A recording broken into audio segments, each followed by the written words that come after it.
Evet, burada da mesafeyi boşluğu ayarlayabilirsek. Hamas'a selam, direnişe devam. Hamas'a selam, direnişe devam. Hamas'a selam, direnişe devam. Hamas'a selam, direnişe devam. Dikkat edebilirsek birer adım mesafe bırakalım. Programımıza başlayacağız.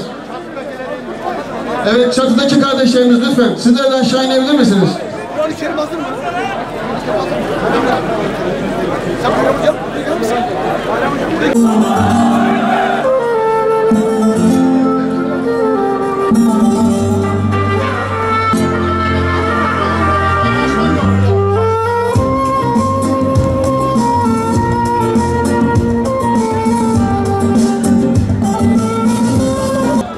Allah'ın kelamıyla başlayacağız. Yalnız şu mesafeyi bir türlü ayarlayamadık. Efendiler varmış, bayan kardeşlerimiz var. Onlara yol verelim. Hamas'a selam, direnişe devam. Hamas'a selam, direnişe devam. La ilahe illallah. La ilahe illallah. Evet aziz kardeşlerim. أعوذ بالله من الشيطان الرجيم بسم الله الرحمن الرحيم ربنا لا تزغ قلوبنا بعد إذ هديتنا وهب لنا من لدنك رحمة إنك أنت الوهاب ربنا إنك جامع الناس ليوم لا ريب فيه إن الله لا يخلف الميعاد. Dost ve düşman bilsin ki biz Filistinli mücahitlerin yanındayız. Dost ve düşman bilsin ki biz bu mücadeleden asla vazgeçmeyeceğiz. Öyle barıştan falan da söz edecek değiliz. Son Siyonist ölene kadar bu mücadeleyi devam ettireceğimize ve çocuklarımızı da bu şuurla yetiştireceğimize yemin ettik. Kardeşlerim, ikinci burada bulunma gerekçemiz işte burası İncirlik. Buradan katil İsrail ve onun hamisi katil Amerika Birleşik Devletleri'ne bir mesajımız var. Kardeşlerim, bizler diyoruz ki ey katiller, sizlerin kim olduğunu iyi biliyoruz. Sizleri tanıyoruz.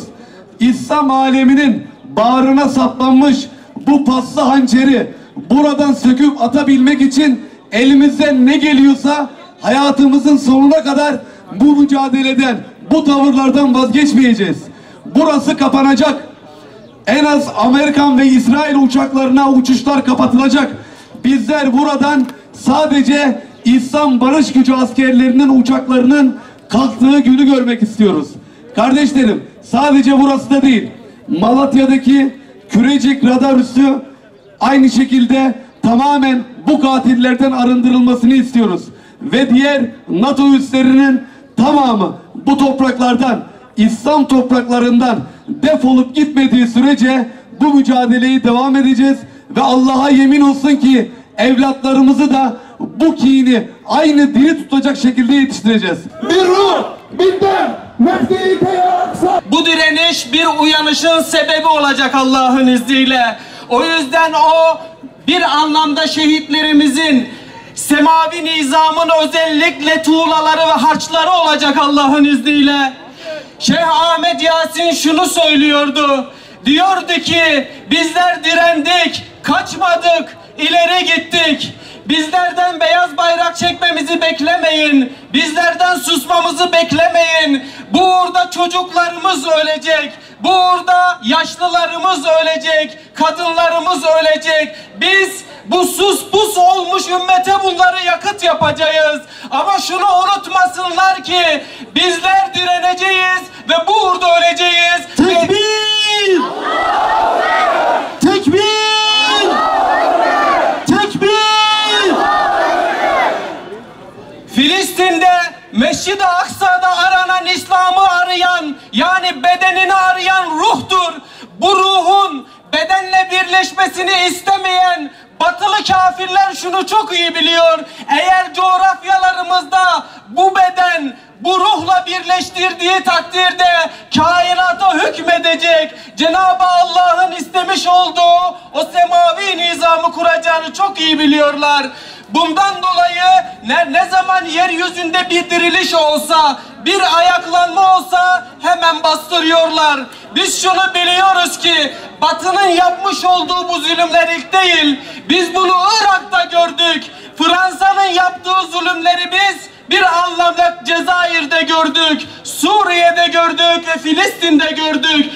Bunların tarihi ilk değil ve sonda olmayacak. Ama buradan İncirli'ye sesleniyoruz ve Cenab-ı Allah'ın şu ayetini hatırlıyoruz. Tekrar edin. De ki ey kafirler!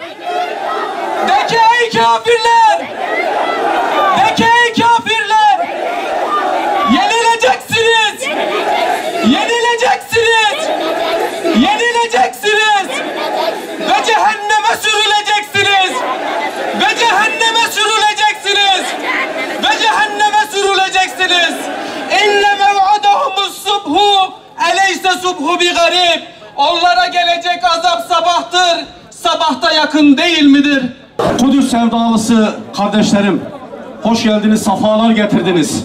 Kudüs'ün direnişçilerinin kanının bereketi, Kudüs'ün bereketi, Mescid-i Aksa'nın sadece bir bereketinden bahsetmek istiyorum. Kudüs, İslam ümmetinin kalbidir. Kalp, kan pompalar. Kan durursa, kalp durur. Orada kan durmaz. Orada mücadele bitmeyecek. Oranın direnişçilerinin her zaman ümmete kan pompaladığını, can ve hayat pompaladığını hiçbir zaman unutmayalım kardeşlerim. Ey kardeşlerim, işte şehadet mektebinin şehit öğretmenleri bizlere neleri öğretiyorlar, bizlere bu bereketli davranışlarıyla neleri anlatıyorlar kardeşlerim. Şuradan İncil'e, Siyonist alçaklara, hamisi ABD'ye sesleniyoruz. Kudüs geçilmez, Mescid-i Aksa geçilmez, Gazze geçilmez. Allah'ın izniyle Rabbim yar ve yardımcımız olsun kardeşlerim. Allah'ın selamı üzerinize olsun. Kardeşlerimizin, şehitlerimizin üzerine olsun. Esselamu aleyküm ve rahmetullahi ve berekatuhu. Tekbir! Esselamu aleyküm.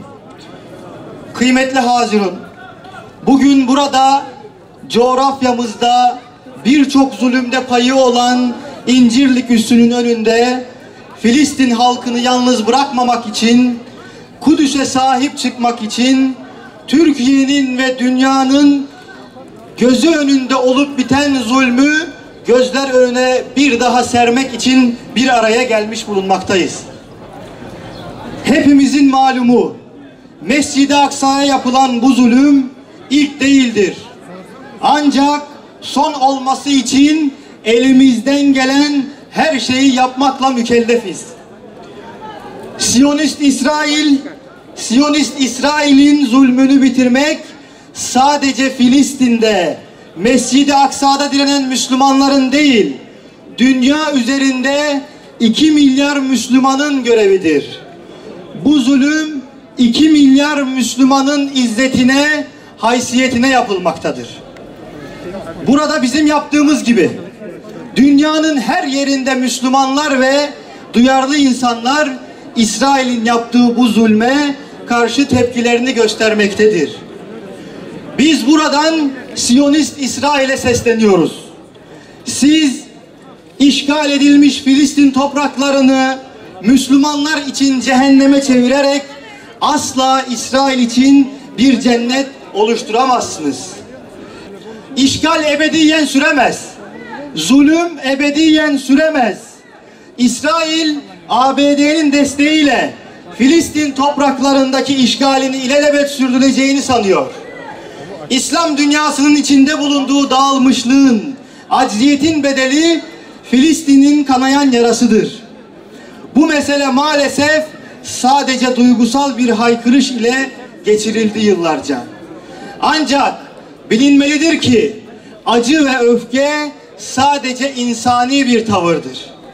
Asıl olan teşkilatlı, yek vücut olmuş siyasal bir dava etrafında kurulan birliğin öfkesidir. Hamasi söylemlere hiç gerek yok. Burada yapılması gereken vakarlı bir duruşun sergilenmesi olacaktır. Zulüm aleni yapılıyorsa çözüm de acil ve somut olmalıdır. Biz biliyoruz ki birlik olmuş bir İslam alemi İsrail'in zulmünü ve dahi onun şahsında emperyalizmi kovmaya muktedirdir. Bu şuurla bir nida yükseltiyoruz. Başta iktidara, sonra bütün İslam devletlerine. Güç ancak İslam aleminin selameti ve İslam birliği altında insanlığı koruduğu, hizmet ettiği ölçüde helaldir. Bütün kuvvetlerimizle 50'den fazla devlet ile bu kudreti en çıplak haliyle göstermek günüdür. İslam birliği için bir umut ışığı olan D8 bu denli işlevsiz ve atıl kaldıkça bu zulüm, bu pervasızlık durmayacaktır. Kardeşlerim, bizler bu Kudüs'le ilgili yapılan açıklamalarda sürekli olarak diyorduk ki İsrail'in başkenti cehennemin dibidir diyorduk. Bu Siyonist köpekler gülüyorlardı. Bugün Allah'a hamdolsun Filistin'den aldığımız haberlerle sadece Tel Aviv değil, El Aksa Tugaylarının, Hamas'ın atmış olduğu füzelerin İsrail'in bütün şehirlerini cehennemin dibine çevirdiğine şahit oluyoruz arkadaşlar. O yüzden alemlerin Rabbi olan Allah'ımıza hamdolsun. Daha bunların çok fazlasını göreceğiz. Bunlar istiyorlar ki biz işgal edelim, siz basın açıklaması yapın. Biz aç bırakalım, siz kurban kampanyası yapın, gıda yardımı yapın. Biz öldürelim, siz ağıt yakın. Hayır, biz bunu reddediyoruz. Size döktüğünüz her damla Müslüman kanının bedelini misliyle ödeteceğiz Allah'ın izniyle. O yüzden buradan 57 İslam ülkesinin liderlerine de sesleniyorum. Artık kınamayı bırakın. Artık yardım kampanyaları düzenlemeyi bırakın. Eğer Müslüman kardeşlerinize gerçekten yardım edecekseniz kınamalarla ve basın metinleriyle değil, kurşunlarınızla yardım edin artık. Bugün eğer Müslüman kardeşlerinize yardım edecekseniz kurban kampanyalarıyla değil, füzelerinizle yardım edin. Eğer Müslüman kardeşlerinize yardım edecekseniz basın açıklamalarınızla değil, ordularınızla yardım edin.